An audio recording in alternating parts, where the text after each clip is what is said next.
अगर आज गृह विज्ञान के पेपर में आपको कुछ नहीं आएगा तो फिर क्या करेंगे, किस प्रकार से आंसर लिखेंगे, कैसे पूरा अंक आप पा सकते हैं, वो तरीका आपको इस वीडियो में बताने वाले हैं। जाते जाते बस इतना देख लीजिए कि कैसे आंसर बनाकर लिखते हैं जब नहीं आएगा। तो कुछ ऐसे क्वेश्चन आपको मिलेगा जो बहुत डिफिकल्ट होगा, जो आपको परेशान करेगा। नहीं आएगा तो आप उसे छोड़कर नहीं आएंगे, आप सारे क्वेश्चन करके आएंगे। एक भी क्वेश्चन मत छोड़िएगा, चाहे क्वेश्चन का आंसर आए या ना आए, आपको बना बना कर कुछ ना कुछ लिखकर जरूर आना है। वही तरीका मैं आपको बता दे रहा हूं कैसे आपको आंसर बनाकर लिखना है। सबसे पहले हुबहू ऐसे ही पेपर आपको मिलेगा देखने के लिए, और यहाँ पे जब आप आएंगे नीचे तो सबसे पहले आपको एक सेक्शन दिखाई देगा बहुविकल्पीय प्रश्न का। 20 बहुविकल्पीय क्वेश्चन आपको देखने को मिलेंगे जिसका सही उत्तर आपको अपनी उत्तर पुस्तिका में लिखना होगा। अब इसमें कुछ ऐसे बहुविकल्पीय में 4 से 5 क्वेश्चन आएंगे जो लास्ट में ये सभी लिखा रहता है। ठीक है, जैसे कि मैं आपको दिखा दे रहा हूँ। जैसे यहाँ पे देखिए ये सभी लिखा है, तो ही इसके में राइट आंसर हो जाएगा।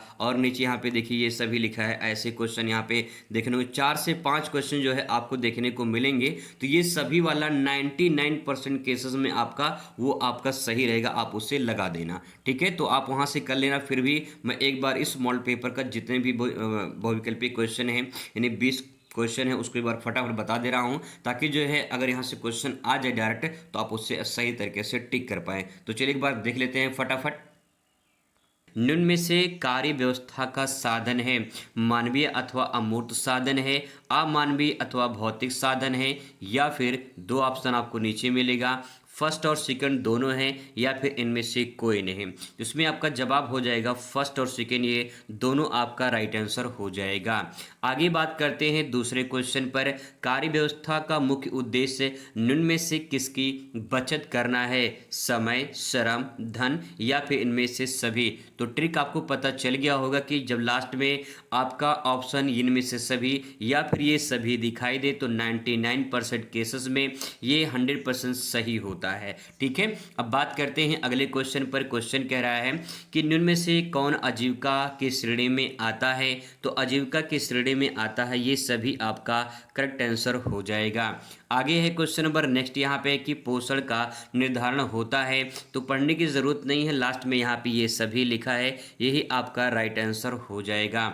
आगे बात करते हैं क्वेश्चन नंबर नेक्स्ट में कह रहा है कि प्राचीन भारत में निम्न में से किन खाद्य पदार्थों को संसाधित किया जाता है या संशोधित किया जाता है। तो आचार यहाँ पे लिखा है। नीचे आपको ऑप्शन दिखाई देगा, यहाँ पे मुरब्बा है, पापड़ है। तो यहाँ पे देखिए लास्ट में लिखा है इनमें से सभी, यही आपका करेक्ट आंसर हो जाएगा। अगला प्रश्न दूसरे का है, भारत सरकार ने किस वर्ष में खाद्य अपमिश्रण निवारण अधिनियम लागू किया था। 1957 में, 1956 में, 1955 में, या फिर 1954 में। तो इसमें आपका जवाब हो जाएगा 1954 में। अगला क्वेश्चन यहाँ पे कह रहा है कि विश्व व्यापार संगठन की स्थापना कब हुई थी। 1951, 1955, 1953, या फिर 1957। ये क्वेश्चन 2024 में पूछा गया था। यहाँ पे जो ऑप्शन दिया गया है अगर उसके अकॉर्डिंग बात करें तो ये 1955 इसमें राइट आंसर हो जाएगा। लेकिन अगर यहाँ पे 1995 दिया है तो 1995 आपका करेक्ट आंसर होगा, क्योंकि आप गूगल पे सर्च करेंगे या फिर आप किताब में देखेंगे तो 1995 इसका राइट आंसर होगा। क्योंकि आपका जो यहाँ पे पेपर में दिया है 2024 में जो पूछा गया था उसके अकॉर्डिंग यहाँ पे जो है एनसीईआरटी ने है 1955 में माना है। लेकिन आपका जो अगर 1995 ऑप्शन में देता है तो आप यहाँ पे 1995 लगाएंगे। ठीक है, अगला यहाँ प्रश्न है कि जन्म से 8 वर्ष तक की आयु की जो अवस्था होती है उसे क्या माना जाता है। बाल्यावस्था माना जाता है, प्रौढ़ावस्था माना जाता है, प्रारंभिक बाल्यावस्था, या फिर शैशवावस्था।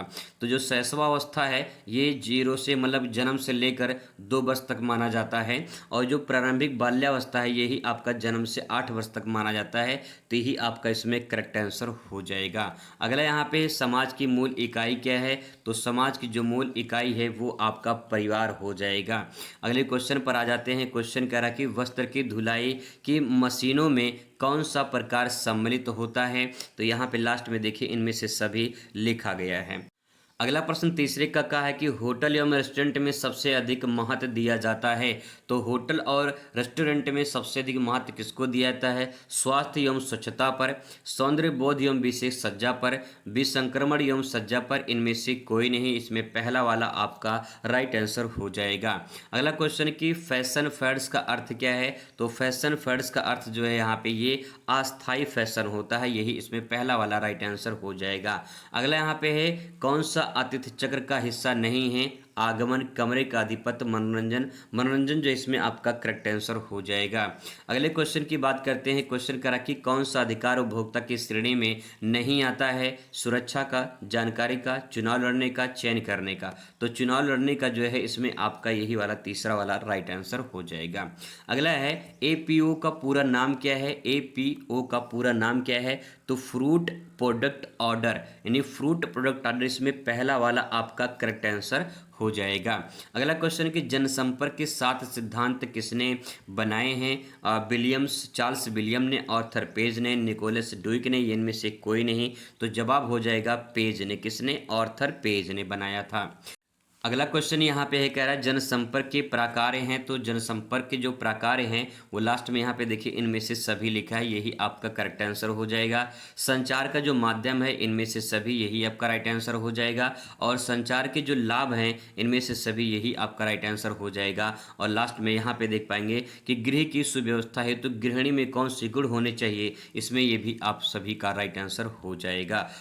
इसके बाद बहुकल्पीय क्वेश्चन जो शुरू खत्म हो जाएगा तब आपका दूसरा सेक्शन शुरू होगा अति लघुत्तरीय प्रश्न का। ध्यान रखिएगा सारे क्वेश्चन क्रम वाइज ही करना आप लोग, ठीक है। बहुत लोग बताते हैं कि पहले जो आए वही करना चाहिए। हाँ करना चाहिए, ठीक रहता है, लेकिन जब एग्जामिनर कॉपी चेक करते हैं तो उसमें जो है कहीं मान लो 5 क्वेश्चन आप यहाँ पे लिखे हैं, फिर 5 के बाद 6वां आना चाहिए, फिर आपने 7 लिखा है, फिर 8 लिखा है, फिर 9वां आना चाहिए, फिर आपने 10वां लिख दिया है। तो ऐसे अगर आप लिखेंगे तो दिक्कत हो जाएगी। एग्जामिनर को कॉपी की जो नंबर होती है वो सेटिंग करने में दिक्कत हो जाती है। तो आप लोग सभी जो प्रश्न होंगे उसको क्रम वाइज करिए, जैसे कि मान लो 2 है, 3 है, 4 है, 5 है, ऐसे करके बढ़िया से अच्छे से पर्जन करिए, आपको बढ़िया अंक प्राप्त होगा, ठीक है। अब इसके बाद अतिलघुत्तरीय प्रश्न आएगा तो 1 नंबर का जो है प्रश्न रहेगा, 1 से 2 लाइन में आपको उत्तर देना है। जब नहीं आएगा तो कैसे उत्तर लिखेंगे, सोच समझ के अपने क्षमता के अनुसार उसको आप समझने का प्रयास करेंगे। जैसे यहाँ पे क्वेश्चन देखिए लिखा है कि पोषण को परिभाषित कीजिए। 1 नंबर का प्रश्न रहेगा, 2 से 3 लाइन आपको पर्जन करना है। तो आप इसमें पहले सबसे पहले अपने कॉपी में लिखेंगे प्रश्नोत्तर संख्या या प्रश्नोत्तर नंबर, ठीक है। इस प्रकार से प्रश्नोत्तर नंबर या प्रश्नोत्तर संख्या लिख के इसको अंडरलाइन कर देंगे काले स्केच से। फिर यहाँ पे हेडिंग बनाएंगे, हेडिंग जरूर बनाएंगे, ठीक है। हेडिंग बनाने के बाद इसको अंडरलाइन कर देंगे। पोषण आपका हेडिंग बन जाएगा, क्वेश्चन से हेडिंग बन जाएगा। अब इसके बारे में यहाँ पर लिखेंगे। अब मान लो कुछ समझ में नहीं आ रहा तो क्या लिखेंगे, देखिए सिंपल तरीका ये है, यहाँ पे सेंटेंस लिखा है पोषण, यानी जो हम अपने भोजन के जो हम भोजन करते हैं वही पोषण आपका हो गया। तो अपने शरीर को ऊर्जा देने के लिए, अपने शरीर को स्वस्थ रखने के लिए जो हम पोषक तत्व देते हैं उसी को पोषण कहते हैं। सिंपल 1 लाइन की परिभाषा लिख सकते हैं, ठीक है। ऐसे ही आपको 5वें का खा लिखना है, जैसे आप का लिखेंगे, ठीक है, उसी की जस्ट नीचे थोड़ी सी 1 लाइन छोड़ करके उसी के नीचे खा लिखेंगे। और यहाँ पे जो है आपका हेडिंग बनेगा आहार के प्रकार, क्योंकि आहार के कितने प्रकार होते हैं पूछा गया है, तो आहार के प्रकार आपका हेडिंग बन जाएगा। फिर यहाँ पे आप 1-2 प्रकार आप उसके बारे में लिख दीजिए, पहला प्रकार, दूसरा प्रकार, ठीक है। आप इसे चाहें तो आप ऐसे लिखिए, यहाँ पे यहाँ तक आपका हेडिंग बन जाएगा आहार के प्रकार। और इस प्रकार से छोटा सा डायग्राम बना दीजिए, यहाँ लिखिए पहला पॉइंट, यहाँ लिखिए छोटा दूसरा पॉइंट, इस प्रकार से उसके नीचे लिख देंगे। पूरा बढ़िया अंक आपको प्राप्त हो जाएगा, ठीक है। शॉर्ट में भी आपका हो जाएगा और अच्छा भी लगेगा देखने में। तो यहाँ पे क्या लिख सकते हैं, आहार कितने प्रकार के होते हैं, आपने नाम सुना हो, एक होता है नैदानिक आहार, ठीक है। तो नैदानिक आहार आपका हो जाएगा, जो चिकित्सक के द्वारा आहार दिया जाता है, नैदानिक आहार हो जाएगा। एक आपका संतुलित आहार होता है, तो आप यहाँ पे लिखिए संतुलित आहार, ठीक है। इस प्रकार से 2 आहार लिख दीजिए, काम आपका हो जाएगा, ठीक। इसके बाद आपका यहाँ पे शुरू होगा 6वां नंबर क्वेश्चन। तो आपको क्या करना है, सबसे पहले प्रश्नोत्तर नंबर कॉपी में लिखना है, फिर उसी के नीचे आपको हेडिंग बनाना है, छठवें का बौनापन आपको यहाँ लिख देना है। ठीक है, ये आपका इतना काम कर लेना है, इसके बारे में आपको लिखना है। अब सेंटेंस देखिए लिखा है बौनापन। अब आपको समझ में नहीं आ रहा बौनापन में क्या लिखा है, तो यहाँ पे एक बार फिर से पढ़े, लिखा है बौनापन, यानी मतलब कि बहुत सारे लोग कहते हैं देखो लड़का बौना है, यानी अपनी भाषा में लोग नाटा कहते हैं, है ना, कि वो लड़का नाटा है, यानी छोटा है सिंपल सी भाषा में। तो यहाँ पे आपको लिखना है कि बौनापन क्या है। तो जब जो बच्चे होते हैं वो अपनी उम्र के साथ में अगर उनकी लंबाई नहीं बढ़ती है तो उसे हम नाटा या फिर बौनापन कहते हैं। अपनी भाषा में ऐसे आप यहाँ पे लिख सकते हो, उम्र के साथ जो है लंबाई नहीं बढ़ेगी, छोटे हो जाते हैं तो उन्हें हम बौनापन कहते हैं, सिंपल परिभाषा। ठीक है, आगे इसमें छठवें का खा लिखेंगे, वैकल्पिक देख रेख क्या होती है। तो पहला काम प्रश्नोत्तर नंबर, दूसरा पॉइंट यहाँ पे हेडिंग, वैकल्पिक देख रेख आपका हेडिंग बन जाएगा। अब इसके बारे में आप यहाँ पे लिखेंगे, लेकिन लिखेंगे क्या, सवाल ये है कि नहीं आ रहा तो फिर क्या करेंगे। तो यहाँ पे सेंटेंस लिखा वैकल्पिक देख रेख। अगर आपको वैकल्पिक समझ में नहीं आ रहा तो यहाँ पे लिखा है देख रेख। देख रेख करने का मतलब क्या होता है कि जैसे माता पिता अपने बच्चों की देख रेख करते हैं, ठीक है, माता पिता क्या करते हैं, अपने बच्चों को देखरेख करते हैं।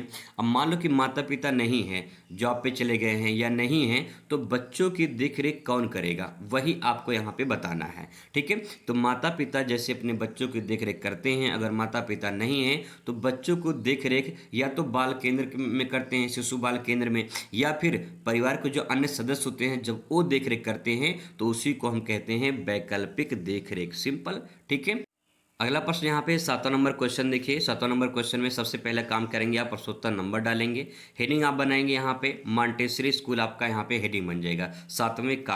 अब आपको मान लो इसमें नहीं आ रहा है यार इसमें क्या लिखें, तो कुछ नहीं करना है। देखिए यहाँ पे मॉन्टेसरी स्कूल, अगर आपको मॉन्टेसरी समझ में नहीं आ रहा तो काटिए, स्कूल तो समझ में आता होगा ना। स्कूल में क्या होता है, बहुत सिंपल तरीका है, स्कूल में पढ़ाई लिखाई होती है, बच्चे खेल खेल में पढ़ते हैं। ठीक है, तो इस प्रकार से आप यहाँ क्या करिए, इसमें लिखिए मॉन्टेसरी स्कूल वे होते हैं जहां बच्चों को खेल खेल में सिखाया जाता है, या कोई एक्टिविटीज क्रिया के द्वारा सिखाया जाता है, या प्रैक्टिकल के द्वारा सिखाया जाता है, तो उसे हम मॉन्टेसरी स्कूल कहते हैं, सिंपल। ऐसे आप लिख सकते हैं, कोई दिक्कत नहीं है।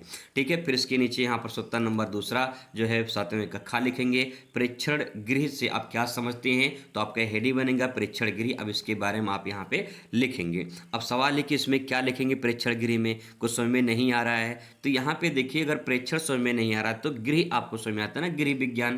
तो गृह मतलब क्या होता है, घर होता है। तो आप ऐसे इसमें इसके बारे में ले सकते हो कि जहाँ पे बच्चों की देखरेख की जाती है, ठीक है, जहाँ पे बच्चों की देखरेख की जाती है, जैसे कि जिन बच्चों के माता पिता नहीं होते हैं, अनाथ होते हैं, जहाँ पे बच्चों की देखरेख की जाती है उसे प्रेक्षण गृह के नाम से जाना जाता है, सिंपल। ठीक है, अगला प्रश्न यहाँ पे 8वां कक्षा है, शैशव अवस्था का अर्थ बताइए। तो पहला काम आपको प्रश्नोत्तर नंबर, दूसरा काम हेडिंग, हेडिंग क्या बनेगा, शैशव अवस्था। अब इसके बारे में आपको लिखना है। मान लो अगर आपको नहीं पता है तो कैसे लिखेंगे, अगर पता है तो लिख देंगे, लेकिन नहीं पता है तो फिर कैसे लिखेंगे। इसमें लिखेंगे शैशव अवस्था वो अवस्था है जो जिसमें बच्चे छोटे छोटे होते हैं और अपनी माँ पर निर्भर होते हैं, ऐसे एक लाइन की परिभाषा लिख सकते हैं। ठीक है, अगला प्रश्न देखिए, कह रहा है क्वेश्चन कि अतिथि चक्र क्या है, इसके चरणों का नाम लिखिए। तो सिंपल क्वेश्चन 1 नंबर का प्रश्न है, कैसे इसको लिखेंगे। ये क्वेश्चन 4 नंबर में, 6 नंबर में भी पूछा जाता है, लॉन्ग में भी। तो आप इसे समझेंगे। यहाँ पे अतिथि मतलब होता है जो हमारे घर पे मेहमान आते हैं, हम उसे अतिथि कहते हैं। जैसे कि होटल में भी आते हैं, रेस्टोरेंट में भी आते हैं, तो उन्हें हम अतिथि का नाम देते हैं। ठीक है, अतिथि का मतलब होता है जो बिना तिथि के आते हैं, वो अतिथि कहलाते हैं। अब यहाँ पे उनका चक्र बताना है हमें और उसके चरणों का नाम लिखना है। तो यहाँ पे देखिए, पहले अतिथि क्या होते हैं, आते हैं। तो आते हैं तो उनका आगमन होता है। ठीक है, आने का जो हम प्रक्रिया बोलते हैं उसे अब बोलते हैं आगमन। तो आएंगे, वो आएंगे तो रहेंगे भी, है ना, रहेंगे भी, यानी ठहरने का हम उनको स्थान देंगे भी, कमरा उमरा देंगे। तो ठहरने का स्थान यहाँ पे हो जाएगा, ठहरने का स्थान हो जाएगा, यानी कमरे का अधिपत्य भी कह सकते हैं, कमरे में रहेंगे। फिर इसके बाद जो है वो कमरे में रहेंगे तो भोजन पानी की व्यवस्था किया जाएगा। ठीक है, तो आप इसमें लिख सकते हैं कि भोजन पानी की व्यवस्था किया जाएगा। फिर इसके बाद आएंगे, फिर जाएंगे भी तो प्रस्थान होगा, इस प्रकार से प्रस्थान होगा। तो ऐसे चक्र बना सकते हैं इस तरह से। ठीक है, एक चक्र बना सकते हैं और उसके बारे में उसके चरण को इस प्रकार से लिख सकते हैं। अगला प्रश्न यहाँ पे, उपभोक्ता कौन होता है। उपभोक्ता, हम सब उपभोक्ता होते हैं जो किसी वस्तु का उपयोग करता है। ठीक है, उसे हम उपभोक्ता कहते हैं, सिंपल लाइन, एक लाइन का परिभाषा हो जाएगा। ठीक है, अगला प्रश्न है यहाँ पे कि उपभोक्ता शिक्षा के दो लाभ बताइए। तो पहला काम प्रश्नोत्तर नंबर, दूसरा काम हेडिंग। हेडिंग क्या बनेगा? उपभोक्ता शिक्षा के दो लाभ। तो पहला लाभ लिखेंगे इसमें उपभोक्ता शिक्षा लिखा है ना। उपभोक्ता शिक्षा का मतलब ये है कि उपभोक्ता को जागरूक करने की बात कही जा रही है। तो उपभोक्ता को शिक्षा देने की क्या ज़रूरत है? क्योंकि उपभोक्ता का शोषण ना हो, शोषण से बचाने के लिए उपभोक्ता शिक्षा जरूरी है, तो इसका लाभ हो जाएगा पहला पॉइंट। दूसरा देखिए, कभी कभी ऐसा होता है कि आपको असली असली बताकर नकली सामान दे देते हैं, तो वो जो है जागरूकता बढ़ाने के लिए लिख सकते हैं, जागरूकता बढ़ाने के लिए शिक्षा जरूरी है। तो दो लाभ अपने शब्दों में लिख सकते हैं, सिंपल। इसके बाद यहाँ पे नेक्स्ट, विकास संचार को स्पष्ट रूप में समझाइए। विकास संचार क्या होता है? संचार का मतलब होता है कि अपनी बातों को दूसरे तक पहुंचाने की प्रक्रिया को संचार कहते हैं। तो विकास संचार कब होगा? जब संचार के साधन बढ़ेंगे तो विकास ऑटोमेटिक हो जाएगा, सिंपल सी बात है। जब कोई भी, अगर आप मान लो आपके पास पैसा आ जाएगा तो विकास आपका हो जाएगा 100% है, लेकिन अगर पैसा नहीं रहेगा तो विकास नहीं होगा। ऐसे ही संचार विकास, विकास संचार तब होगा जब संचार के साधन बढ़ेंगे, यानी जैसे इंटरनेट है, मोबाइल है, रेडियो है, टेलीविज़न है, कम्युनिकेशन सारे जो संसाधन, ये सब जो है अगर इनका विकास होगा तो संचार विकास जरूर होगा। तो ऐसे अपने शब्दों में बनाकर 2-4 लाइन लिख सकते हो आराम से, ठीक है। इसके बाद जो है आपका शुरुआत होगा यहाँ पे लघु उत्तरीय प्रश्न का। इसके बाद जो है आपका यहाँ पे लघु उत्तरीय प्रश्न शुरू होगा। लघु उत्तरीय प्रश्न जब आप लिखेंगे तो 4 नंबर आपको यहाँ से प्राप्त होगा। कम से कम आधा पेज में आप आंसर लिखेंगे इसको, ठीक है। यहाँ पे देख रहे हैं क्वेश्चन कह रहा है कि कार्य की उद्देश्य लिखिए। कार्य की क्या उद्देश्य है, ऐसा क्वेश्चन देखने को मिलेगा। नौकरी और जीवन वृत्ति में 4 अंतर बताइए। बच्चे, युवा और वृद्धजन क्यों संवेदनशील होते हैं? प्रारंभिक बाल्यावस्था की मुख्य विशेषताएं क्या होती हैं? किन्हीं 4 के बारे में लिखिए। होटल के कार्यालय जो पत्र होते हैं या पत्र कार्यालय जो होता है उसका महत्व क्या है? ऐसे क्वेश्चन आपको देखने को मिलेंगे। अब आप उत्तर लिखना चाहते हैं, नहीं आएगा तो कैसे लिखेंगे? तो पहला काम अपने कॉपी में प्रश्नोत्तर नंबर डाल देना है। यहाँ पे दूसरा हेडिंग बनेगा। हेडिंग क्या बनेगा? कार्य के उद्देश्य। अब यहाँ पे थोड़ा सा आपको स्मार्ट तरीका अपनानी है। आप चाहें तो इसको डायग्राम में कन्वर्ट कर सकते हैं। जैसे आप यहाँ पे अपने कॉपी में लिखिए कार्य का उद्देश्य, ठीक है। इस प्रकार से आप लिखिए कार्य का उद्देश्य, ये हो जाएगा। फिर इसके बाद जो है इसको यहाँ पे आप एक डायग्राम बना लीजिए। 4 नंबर का प्रश्न है तो कम से कम जो है 4-5 पॉइंट जो है आप इसमें ऐड कर दीजिए, ठीक है। 4-5 पॉइंट ऐड कर दीजिए। अब यहाँ पे जो है आप एक एक करके जो है इसके बारे में लिखिए। पहला पॉइंट, दूसरा पॉइंट, तीसरा पॉइंट, चौथा पॉइंट, पांचवा पॉइंट। इतना डायग्राम बनाने के बाद जब ये डायग्राम बन जाएगा तब इसके बाद जो है आपको एक एक करके व्याख्या करनी है, उसके बारे में एक एक करके आप लिख सकते हैं।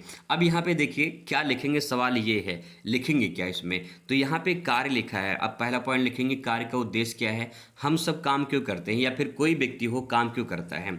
काम करता है पैसा कमाने के लिए, अपने जीवन यापन के लिए, ठीक है। तो इस प्रकार से पॉइंट लिखेंगे कि आय के अर्जित करने के लिए, या फिर आय कमाने के लिए, या फिर आय प्राप्त करने के लिए, ठीक है।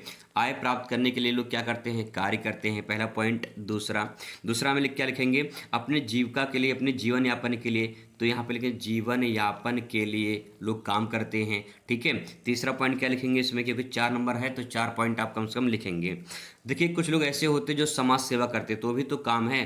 तो कुछ लोग समाज सेवा करते हैं, वो भी काम अपना है, ठीक है। नेक्स्ट चौथा पॉइंट में काम करना माता पिता का सेवा भी है, तो यहाँ पे सेवा भी ले सकते हैं। समाज सेवा और परिवार सेवा दोनों अलग अलग हो जाएगा, तो यहाँ पे सेवा ले सकते हैं या परिवार सेवा ले सकते हैं, ठीक है। तो इस प्रकार से अपने सेंटेंस को आप यहाँ पे लिख सकते हैं, बढ़िया अंक आपको प्राप्त हो जाएगा। डायग्राम में बना के उसके बारे में थोड़ा थोड़ा ले देंगे तो बढ़िया अंक आप यहाँ से प्राप्त कर सकते हो, सिंपल। नेक्स्ट यहाँ पे नौकरी और जीवन वृत्ति में 4 अंतर बताइए। नौकरी और जीवन वृत्ति क्या होता है, या फिर जीविका यहाँ पे सेंटेंस हो जाएगा, ठीक है। बात एक ही है। तो नौकरी क्या होता है, नौकरी में चाहे आप प्राइवेट करते हो या फिर गवर्नमेंट करते हो, नौकरी नौकरी होती है और नौकरी में फिक्स सैलरी आपको मिलती है। लेकिन जीविका होती है, जीवन वृत्त का मतलब जीविका, ठीक है। इसमें आप क्या लिखेंगे, जो अपने जीवन यापन के लिए, अपने जीवन यापन के लिए लोग काम करते हैं, वो आपका हो जाएगा यहाँ पे जीविका या फिर जीवन वृत्त हो जाएगा। तो आप इसे चाहें तो 2 तरीके से ले सकते हैं। पहला तरीका ये है कि यहाँ पे इस प्रकार से इसको डिवाइड करिए, ठीक है। यहाँ पे लिखिए नौकरी और यहाँ पे लिखिए आप जीविका, इस प्रकार से जीविका लिख दीजिए। फिर यहाँ पे 1 पॉइंट इसमें, फिर 1 पॉइंट इसमें, 2 पॉइंट इसमें, फिर इसमें 4 पॉइंट जो है इस प्रकार से आपको लिखना है। 4-4 दोनों में ले देंगे, बढ़िया अंक आपको प्राप्त हो जाएगा। ठीक है, इस प्रकार से ऐसे ही सेंटेंस सोच के समझ के अपने शब्दों में आप इस पे लिख सकते हैं। लिखने का तरीका कैसा, वो डायग्राम वगैरह मैंने बता दिया कैसे आपको करना है। अगर आप इन सब का प्रयोग करते हैं तो बढ़िया अंक आपको यहाँ से प्राप्त हो जाएगा। इसके बाद यहाँ पे आपका दीर्घोत्तरीय प्रश्न आ जाएगा। 6 अंक आपको यहाँ से मिलेंगे, 6 प्रश्न रहेंगे, 6 में से 3 करना होगा तो छात्रिक 18 नंबर आपको यहाँ से प्राप्त होगा। और यहाँ पे कम से कम 2 पेज में आपको आंसर लिखना है, तब जाके पूरा नंबर आपको मिलेगा। कहीं पे ज़रूरत हो डायग्राम का प्रयोग करें, कहीं पे ज़रूरत हो तो फ्लो चार्ट वगैरह बना सकते हैं।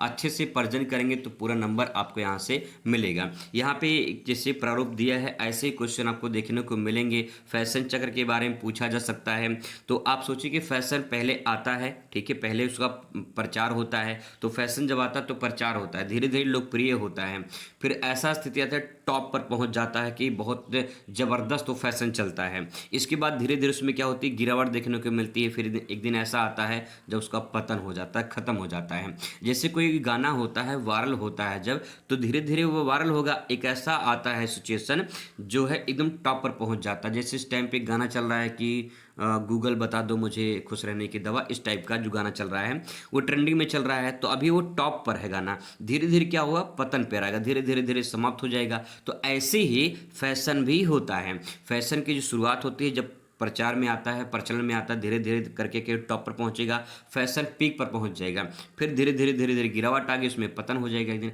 ऐसे फैशन चक्र होते हैं, उसके बारे में आप स्टेप बाय स्टेप लिख सकते हैं, अच्छे से डायग्राम बना के प्रेजेंट कर सकते हैं। ठीक है, तो अपने क्वेश्चन को जरूर से जरूर लिख कर आइएगा, कोई भी क्वेश्चन छोड़कर मत आइएगा, आए या ना आए बना कर लिखिएगा, कुछ ना कुछ लिख कर आइएगा, नंबर आपको जरूर मिलेगा। चलिए, best of luck, thanks for watching.